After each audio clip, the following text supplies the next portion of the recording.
একটা কথা স্বীকার করতেই হবে, বিএনপির কাছ থেকে আওয়ামী লীগ 2014 এবং 2022 এই দুই টার্ম নিশ্চিত তাদের ক্ষমতা কেড়ে নিয়েছে এবং অত্যাচারের স্টিম রোলার চালাইছে। জামায়াত বিএনপির সাথে অ্যালায়েন্স করার কারণে জামায়াতের উপর তার দ্বিগুণ অত্যাচার করছে।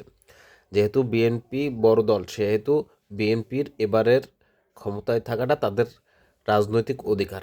ভোট কিভাবে হয়েছে আমরা জানি, ইভেন তারেক রহমানের ঢাকা 17 আসনের নির্বাচনের ভোট গণনা কেমন হয়েছে তাও আমরা অনুমান করতে পারি। তারপরও বিএনপির অধিকার যে তাদেরকে যে দুই টার্ম রাষ্ট্র ক্ষমতা থেকে বঞ্চিত করা হয়েছে, সেই হিসাবে এবার তাদের রাষ্ট্র ক্ষমতা পাওনা। বা জামাতের এক্ষেত্রে একটা সুবিধা আছে, তারা বিরোধী দলের থেকে সরকারের ভুল ত্রুটিগুলো জনগণের সামনে তুলে ধরতে পারবে এবং তাদের রাষ্ট্র ক্ষমতা পরিচালনার যে দক্ষতা তারা অর্জন করছে সেইটা তারা জনগণের সামনে তুলে ধরতে পারবে। জয় হোক দুই দলের।